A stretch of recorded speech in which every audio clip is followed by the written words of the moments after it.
الحمد للہ رب العالمین والصلاة والسلام علی سید الانبیاء والمرسلین اما بعد فاعوذ باللہ من الشیطان الرجیم بسم اللہ الرحمن الرحیم۔ پڑھیے الصلاة والسلام علیک یا رسول اللہ وعلی آلک واصحابک یا حبیب اللہ۔ الصلاة والسلام علیک یا نبی اللہ وعلی آلک واصحابک یا نور اللہ۔ آج ہم قضیہ شرطیہ کی اقسام پڑھیں گے۔ قضیہ شرطیہ کی کتنے اعتبار سے تقسیم کی جاتی ہے اور کیا کیا۔ قضیہ شرطیہ کی تین اعتبار سے تقسیم کی جاتی ہے۔ نمبر ایک، حکم کے اتصال و انفصال کے اعتبار سے، یعنی حکم متصل ہے یا نہیں ہے، اس اعتبار سے پہلی تقسیم کی جائے گی، جس سے آج ہم پڑھیں گے۔ دوسری تقسیم کی جائے گی حکم کا تقدیر معین پر ہونے یا نہ ہونے کے اعتبار سے۔ حکم تقدیر معین پر ہے یا نہیں ہے، اس اعتبار سے دوسری تقسیم کی جائے گی۔ تیسری تقسیم کی جائے گی طرفین کی اصل کے اعتبار سے۔ طرفین کے اصل کے اعتبار سے تیسری تقسیم کی جائے گی۔ آج جو ہم تقسیم پڑھیں گے، حکم کے اتصال و انفصال کے قضیہ، اس اعتبار سے قضیہ شرطیہ کی تقسیم کی جائے گی۔ اس اعتبار سے یعنی حکم کے اتصال اور انفصال کے اعتبار سے قضیہ شرطیہ کی دو قسمیں ہیں، متصلہ منفصلہ۔ متصلہ اس قضیے کو کہتے ہیں جس میں ایک قضیے کو تسلیم کر لینے پر دوسرے قضیے کے ثبوت کا یا دوسرے قضیے کے نفی کا حکم لگایا گیا ہو۔ یعنی ایک قضیے کو تسلیم کر لینے کی وجہ سے، ایک قضیے کو مان لینے کی وجہ سے دوسرے قضیے کے ثبوت کا حکم لگایا گیا ہو یا دوسرے قضیے کے نفی کا حکم لگایا گیا ہو۔ اگر دوسرے قضیے کے ثبوت کا حکم لگایا گیا ہوگا تو اسے کہیں گے متصلہ موجبہ، اور اگر ایک قضیے کو مان لینے پر، تسلیم کر لینے پر دوسرے قضیے کے نفی کا حکم لگایا گیا ہوگا، اسے کہیں گے متصلہ سالبہ۔ متصلہ موجبہ اسے کہیں گے اور متصلہ سالبہ اسے کہیں گے جس میں نفی کا حکم لگایا گیا ہو۔ اور منفصلہ کسے کہیں گے؟ وہ قضیہ جس میں دو چیزوں کے درمیان منافات کا حکم لگایا گیا ہو، یعنی دو چیزوں کے درمیان اس بات کا حکم لگایا گیا ہو کہ ان کے درمیان جدائی ہے، دو چیزوں کے درمیان منافات ہونے کا حکم لگایا گیا ہو تو اسے کہیں گے منفصلہ موجبہ۔ اور اگر دو چیزوں کے درمیان سے منافات اور ضدیت کی نفی کر دی گئی ہو، یعنی یہ بتایا گیا ہو کہ ان دونوں کے درمیان منافات نہیں ہے اور ضدیت نہیں ہے، تو اس قضیے کو کہیں گے منفصلہ سالبہ۔ تو آئیے ہم کتاب سے دیکھتے ہیں، مثال بھی پڑھتے ہیں۔ اس سے پہلے آپ سے عرض ہے کہ آپ ہمارے چینل فیضان درس نظامی کو اگر سبسکرائب نہیں کیے ہیں تو اسے سبسکرائب ضرور کریں۔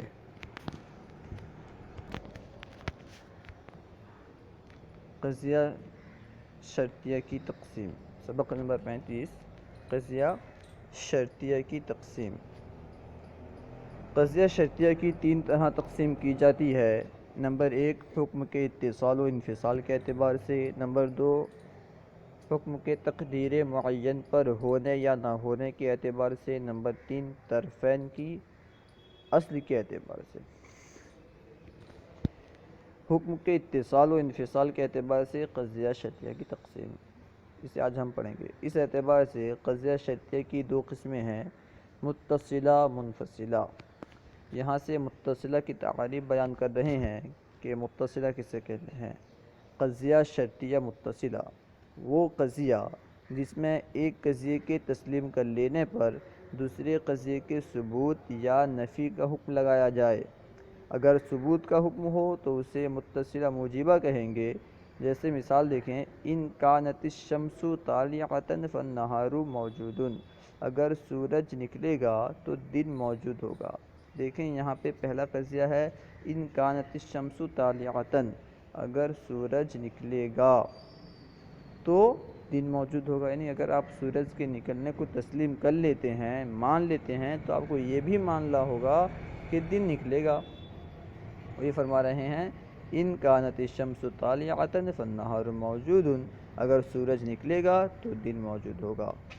اور اگر نفی کا حکم ہو تو اسے متصلہ سالبہ کہتے ہیں، جیسے لیس البتہ کلما کانت الشمس طالعۃ کان اللیل موجودا، ایسا نہیں ہے کہ جب سورج طلوع ہو تو رات موجود ہو، یعنی ایسا نہیں ہے، ضروری طور پر ایسا نہیں ہے کہ جب بھی سورج طلوع ہو رات موجود ہو۔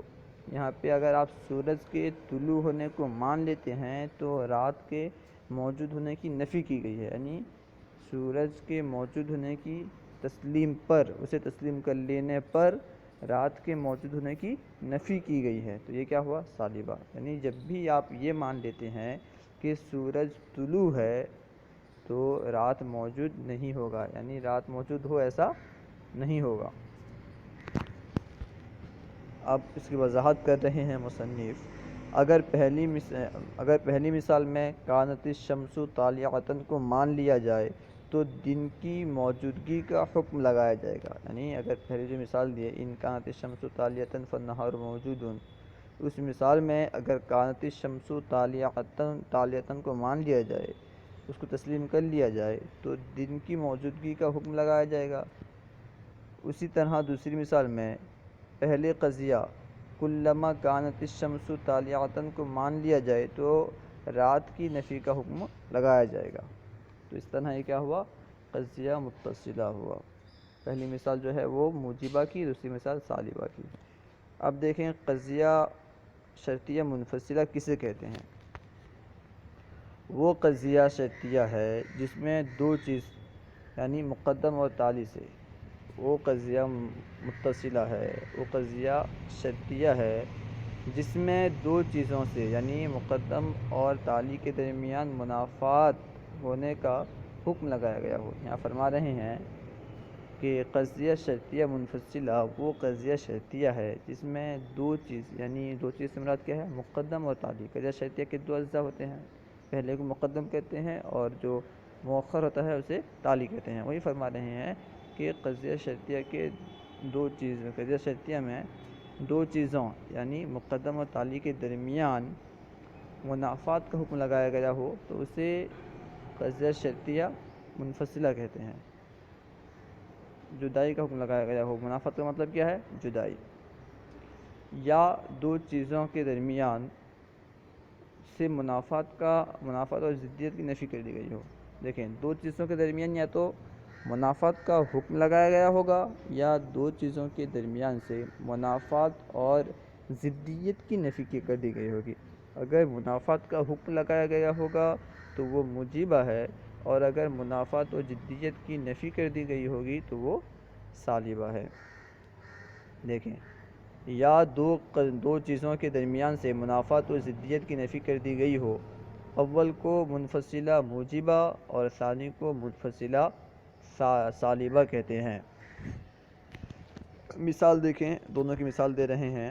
موجبہ کی مثال ھذا الشیء اما شجر او حجر، یہاں اس بات کا حکم ہے کہ شجر اور حجر ایک دوسرے کے منافی ہیں، اگر دونوں کے درمیان جدائی ثابت کی گئی ہے، یعنی دونوں کے درمیان جدائی ثابت کی گئی ہے، لہٰذا یہ شے یا تو شجر ہوگی یا حجر، ایسا نہیں ہو سکتا کہ ایک شے شجر بھی ہو حجر بھی۔ یعنی یہ جو مثال دیے ھذا الشیء اما شجر او حجر، یہاں پہ دو چیزوں کے درمیان شجر اور حجر کے درمیان منافات کو ثابت کی گئی ہے۔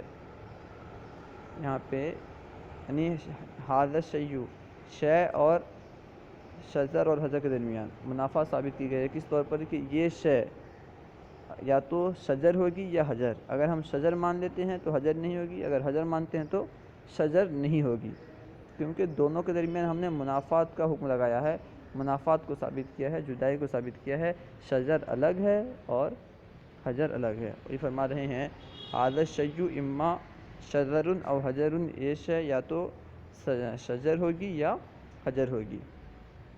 سالبہ کی مثال دیکھیں، لیس البتہ اما ان یکون الشمس طالعۃ او یکون النہار موجودا، ایسا نہیں ہو سکتا کہ یا تو سورج نکلے گا یا دن موجود ہوگا۔